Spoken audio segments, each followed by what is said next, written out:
ഇനി അടുത്തത് നമുക്ക് deleting a specific node from the ലിസ്റ്റാണ്. ഇതിനകത്ത് നിങ്ങൾ വിചാരിക്കും ഈ 12 സ്റ്റെപ്പ് ഞങ്ങൾ പഠിക്കണമല്ലോ എന്നോർത്ത് നിങ്ങൾ വിഷമിക്കൊന്നും വേണ്ട. ഇതിനകത്ത് പകുതി കാര്യങ്ങൾ നമ്മൾ നേരത്തെ പറഞ്ഞ കാര്യങ്ങൾ തന്നെയാണ്. അപ്പോൾ ഒരു നോഡ് ഡിലീറ്റ് ചെയ്യാൻ പോകുമ്പോൾ പല കണ്ടീഷൻസും ചെക്ക് ചെയ്യണം.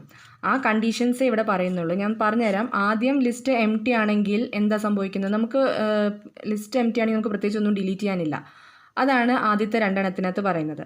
ഇനി എം ടി അല്ലെങ്കിൽ നമുക്ക് 2 പോയിൻറ്റേഴ്സ് വേണം, ടെമ്പ് 1ഉം ടെമ്പ് 2ഉം.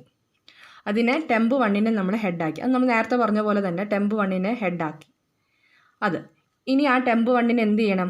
എക്സാക്റ്റ് നോഡ് വരെ നമുക്ക് എവിടെയാണോ ഡിലീറ്റ് ചെയ്യേണ്ടത് അല്ലെങ്കിൽ ലാസ്റ്റ് നോഡാണോ അതുവരെ എന്ത് ചെയ്യണം? അതിന് മൂവ് ചെയ്യണം. അങ്ങനെ മൂവ് ചെയ്യുന്ന സമയത്ത് നമ്മൾ എന്തും കൂടി ചെയ്തായിരുന്നു? ടെമ്പ് 2യിലോട്ട് ടെമ്പ് 1നെ നമ്മൾ അസൈൻ ചെയ്ത് കൊടുക്കുമായിരുന്നു അല്ലേ?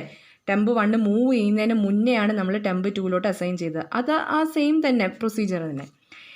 പിന്നെ 5ാമത്തെ സ്റ്റെപ്പ് ശരിക്കും എന്താ? ലാസ്റ്റ് നോഡിലാണ് വരണമെങ്കിൽ നമ്മൾ പൊസിഷൻ കൊടുത്താണ് ചെയ്യുന്നത്. അപ്പോൾ പൊസിഷൻ കൊടുത്ത് ചെയ്യുന്ന സമയത്ത് നമ്മളൊരു 10 കൊടുത്തതെങ്കിൽ നമ്മൾ 4 കൊടുത്തെങ്കിൽ നമുക്ക് ശരിക്കും പറഞ്ഞാൽ അവിടെ ലാസ്റ്റ് വരെ എത്തി, ട്രാവേഴ്സ് ചെയ്ത് ലാസ്റ്റ് വരെ എത്തിയെങ്കിലും പക്ഷെ അവർക്ക് കണ്ടുപിടിക്കാൻ പറ്റിയില്ല ആ നോഡ്. അപ്പോൾ എന്താ? Deletion not possible. അതാണ് ഇവിടെ കാണിക്കുന്നത്. അതായത് ഇപ്പം നമ്മുടെ കയ്യിൽ ആകെ 5 നോഡേ ഉള്ളൂ, പക്ഷെ നമ്മൾ പൊസിഷൻ കൊടുത്തിരിക്കുന്നത് 10ാമത്തെ പൊസിഷനാണ് കൊടുത്തിരിക്കുന്നത്. 10ാമത്തെ നോഡ് ഡിലീറ്റ് ചെയ്യണമെന്നാണ് കൊടുത്തിരിക്കുന്നത്. അപ്പോൾ നമ്മൾ കൊടുത്ത കണ്ടീഷൻ അനുസരിച്ച് ടെമ്പ് 1 നീങ്ങി നമ്മുടെ നള്ളിൻ്റെ വരെ എത്തി, അതായത് ഹെഡ് ഈക്വൽ ടു ഹെഡ് വരെ എത്തി. പിന്നെ മൂവ് ചെയ്യാനും ഇല്ല അല്ലേ? കണ്ടീഷൻ വയലേറ്റഡ് ആവുകയും ചെയ്തു. എന്നിട്ട് ഇവർക്ക് എന്താ ചെയ്യാൻ പറ്റിയില്ല, കറക്റ്റ് പൊസിഷൻ അല്ല, അവിടെ എത്തത്തില്ല, പൊസിഷനിലോട്ട് കിട്ടുകയും ചെയ്തില്ല, നമ്മൾ ഉദ്ദേശിച്ച പൊസിഷൻ അവിടെ വന്നില്ല. അങ്ങനെയുള്ള സിറ്റുവേഷനിലാണ് ഈ ഒരു സ്റ്റേറ്റ്മെൻറ്റ് പറയുന്നത്. ഇനി അതല്ല, കറക്റ്റ് നോഡിലോട്ട് എത്താണെങ്കിൽ, നമ്മൾ എക്സാക്റ്റ് നോഡിൽ നമുക്ക് ഡിലീറ്റ് ചെയ്യുകയാണെങ്കിൽ അതും അവിടെ വീണ്ടും ഒരു ചെക്കിങ് വരികയാണ്. എന്ത്? ആ ലിസ്റ്റിനകത്ത് ഒരൊറ്റ നോഡോ ഉള്ളെങ്കിൽ അത് നമ്മൾ നേരത്തെ പറഞ്ഞ പോലെ എന്താണ്? ടെമ്പ് 1ൻ്റെ നെക്സ്റ്റ് ഈസ് ഈക്വൽ ടു ഹെഡാണെങ്കിൽ എന്ത് ചെയ്യണം?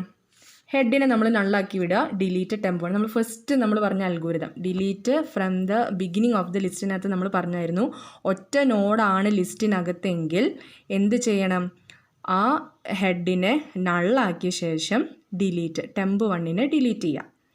ഇനി അതല്ല, ഒരുപാട് നോഡ്സ് ഉണ്ടെങ്കിൽ അതിനകത്ത്